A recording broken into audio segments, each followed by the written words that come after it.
आज प्रदेश के किसान परंपरागत खेती को छोड़कर आधुनिक खेती की ओर बढ़ावा इसको दे रहे हैं और अच्छा मुनाफा भी कमा रहे हैं। वहीं चरखी दादरी के गांव गोपी के रहने वाले प्रगतिशील किसान मनोहर लाल आधुनिक खेती करके प्रति एकड़ 2 से 2.5 लाख रुपए कमा भी रहे हैं और बाकी किसानों के लिए प्रेरणा का स्रोत भी बने हैं। हरियाणा सरकार किसानों के हित में कई कदम उठा रही है। किसानों के लिए प्रदेश सरकार द्वारा तमाम योजनाएं चलाई जा रही हैं, जिसका प्रदेश के किसानों को न सिर्फ फायदा मिल रहा है बल्कि किसानों की आय में बढ़ोतरी भी हो रही है। आज प्रदेश के किसान परंपरागत खेती को छोड़कर आधुनिक खेती को बढ़ावा दे रहे हैं। जिला चरखी दादरी के गांव गोपी के रहने वाले प्रगतिशील किसान मनोहर लाल इसका एक उदाहरण है। प्रगतिशील किसान मनोहर लाल आज परंपरागत खेती को छोड़कर आधुनिक खेती से काफी मुनाफा कमा रहे हैं। मनोहर लाल 5 एकड़ में परंपरागत खेती बाड़ी से हटकर आधुनिक खेती करते हैं और आधुनिक खेती से प्रति एकड़ 2 से 2.5 लाख रुपए कमा रहे हैं। मेरे पास 2 एकड़ में तो नेट हाउस है और बाहर जो सब्जियां करते हैं वो 3 एकड़ में करते हैं और बाकी में गेहूँ सरसों ये लगाते हैं। पैदावार तो ये है जिसमें नेट हाउस में 2 से 2.5 लाख रुपए की पैदावार हो जाती है और बाहर का अलग है सिस्टम। हाँ, प्रति एकड़ 2 से 2.5 लाख रुपए।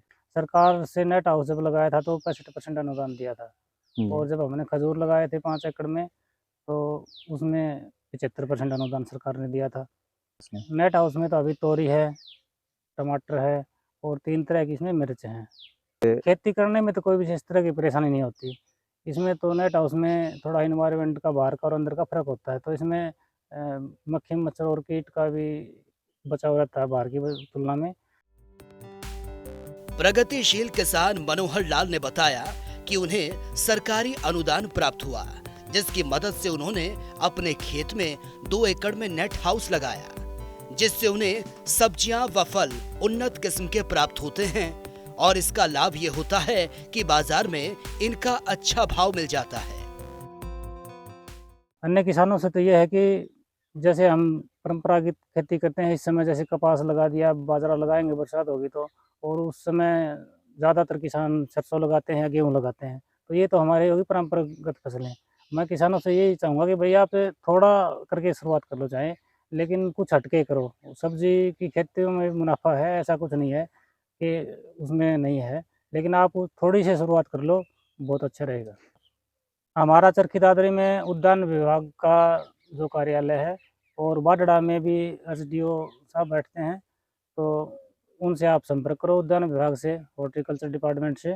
वो आपको निःशुल्क और पूरी तरह जानकारी देंगे और जो भी आप जिस तरह का काम करना चाहें, जो आपकी समझ में है, आप उस तरह का काम उसमें कर सकते हो। इसमें ट्रेनिंगें होती हैं।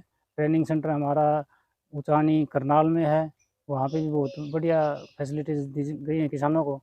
और अब यहाँ पे एक्सीलेंस सेंटर बिगड़ाँव में बन गया है। यहाँ पे हर तरह की पौध आपको मिल जाएंगे। आप अपना बीज ले जाके वहाँ पे अपनी पौध तैयार करवा सकते हो, वहाँ से पौध खरीद सकते हो।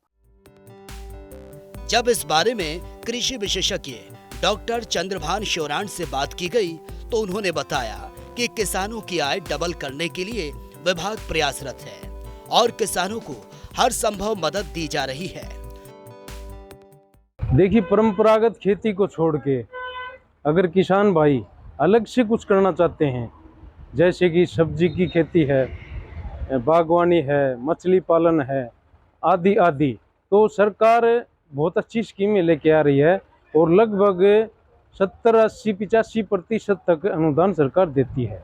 जैसे उदाहरण के तौर पर अगर बागवानी करते हैं तो उसमें ड्रिप सिंचाई इरिगेशन है, सब्जी में भी ड्रिप इरिगेशन है, सब मिनी स्प्रिंकलर सेट है, उसमें 80-85% अनुदान देती है। सब्जी के लिए मल्चिंग के लिए अच्छा अनुदान है और अगर प्याज की खेती करनी होती है तो उसमें ओनियन स्टोरेज के लिए अनुदान मिलता है। मछली पालन में अच्छा अनुदान मिलता है। तो अगर किसान अलग से खेती करना चाहते हैं, परंपरागत खेती को छोड़ के प्राकृतिक खेती पर अच्छा अनुदान दे रही है सरकार और प्रोत्साहित कर रही है किसान को, ताकि जहरीले कीटनाशकों और रासायनिक खादों से पीछा छूट सके। आज प्रदेश का किसान परंपरागत खेती को छोड़कर आधुनिक खेती का रुख कर रहे हैं। सरकार द्वारा किसानों को तमाम स्कीम के माध्यम से अनुदान राशि दी जा रही है, जिससे प्रदेश का किसान आज आधुनिक खेती कर मुनाफा कमा रहे हैं। जनता टीवी के लिए चरखी दादरी से नरेंद्र मंदोला की रिपोर्ट।